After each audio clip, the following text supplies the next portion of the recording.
Les amis, bienvenue. Je suis très content de vous retrouver pour parler de nos aigles et d'El Bilal Touré qui est dans un regain de forme sensationnel à Stuttgart. Beaucoup de choses sont au menu de ce nouvel épisode d'ActuFoot. On va les aborder tout de suite.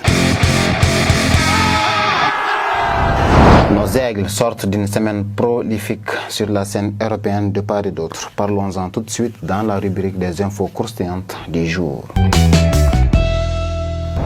On commence par la Liga espagnole où Moussa Diarra continue de performer avec le Deportivo Alavés. Le défenseur malien fait partie actuellement des joueurs les plus réguliers de la Liga cette saison en ayant pris part à toutes les 11 journées. Son équipe reste sur une disette de 5 défaites consécutives en championnat, mais ces résultats ne reflètent en aucun cas son impact individuel sur les matchs. Le samedi passé, par exemple, il s'est montré très actif sur sa ligne pour repousser les offensives de la Rayo Vallecano, mais ses coéquipiers n'étaient pas du même avis en concédant le but d'un énième revers en Liga. Ses performances sont suivies de très près par Tom Saintfiet et son staff. Il y a de fortes chances qu'on le revoie dans le groupe du Mali le mois prochain pour clôturer les éliminatoires de la CAN 2025. Du côté de la Real Sociedad, on se réjouit beaucoup de l'état de récupération du Malien Amari Traoré, blessé il y a de cela 2 mois. Disparu des radars depuis le 1er septembre où il a subi une lésion au niveau du genou lors d'un match de championnat contre Getafe. Amari a réapparu dernièrement sur les antennes du club basque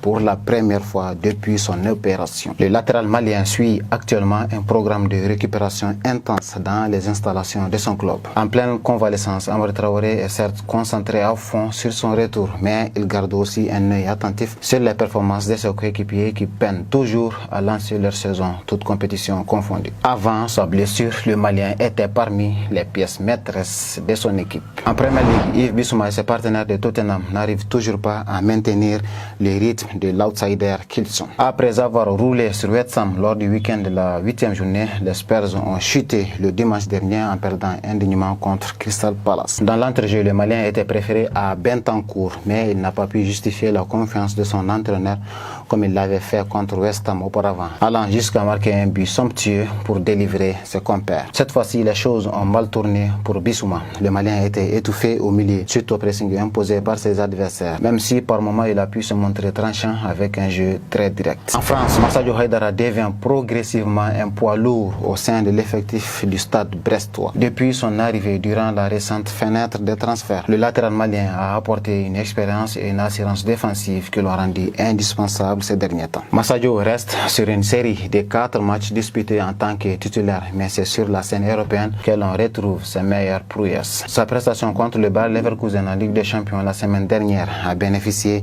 de très bonnes notes de la part de plusieurs médias qui l'ont cité dans leurs 11 types de la semaine. Malgré tout, le Malien a été freiné dans sa montée en puissance à la suite d'un choc à la hanche subi le samedi dernier lors de la victoire contre Reims. En Allemagne, El Bilal Touré a vécu une semaine de rêve sous les couleurs de Stuttgart. Alors qu'il était annoncé sur la bonne voie pour un regain de forme complet, l'attaquant malien a confirmé les ondits en portant presque à lui tout seul l'équipe allemande durant toute la semaine dernière. El Bilal a d'abord fait briller son équipe en Ligue des Champions en lui offrant sa toute première victoire dans cette compétition grâce à un but venu dans les arrêts de jeu contre la Juve. Le week-end passé, le Malien a enchaîné par une nouvelle performance XXL en championnat. Le buteur de 23 ans s'est montré décisif avec une jolie offrande sur l'ouverture du score. Il s'est ensuite adjugé le but victorieux sur une jolie frappe enroulée du pied droit. S'il continue sur cette lancée, Atalanta pourrait avoir de sérieux regrets de l'avoir poussé vers la sortie. En Afrique, Djigui Diarra a été de nouveau récompensé pour sa saison fantastique réalisée principalement avec les Young Africans l'année dernière. Le gardien des Aigles est cité dans le top 10 des meilleurs à son poste pour les prochains CAF Awards. Il représentera seul le Mali cette année après y avoir été l'édition dernière en compagnie d'un Yves Bissouma alors nominé pour le prix du joueur africain de l'année. La saison passée, Djigui Diarra a réalisé plusieurs clean sheets en club. Ses performances à la CAN ne sont pas non plus passées inaperçues, jouant un grand rôle dans la qualification des Aigles en quart de finale.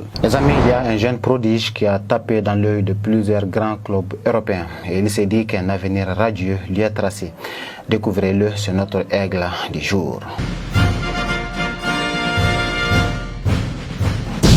Les clubs européens sont en course pour s'attacher les services du crack malien Baye Coulibaly. L'Aigle U17 a suscité l'intérêt des cadres européens suite à son parcours brillant avec le Mali lors de la récente CAN et Coupe du Monde de sa catégorie. À en croire les infos, plusieurs clubs comme Arsenal ou Chelsea ont toqué à sa porte pour s'offrir ses services. Mais ils ne seront pas les seuls puisque 3 clubs espagnols sont aussi dans la course. Après Gérone et Getafe, l'Atlético de Madrid se serait aussi renseigné sur la probabilité de signer le Malien de 18 ans durant le mercato à venir. Actuellement, le jeune milieu de terrain poursuit sa progression en Croatie où il a déjà fait trembler les filets malgré sa position sur les terrains. Voici en gros les infos qu'on avait à vous partager les amis. On se retrouve dans pas longtemps pour un autre numéro d'ActuFoot. À très vite.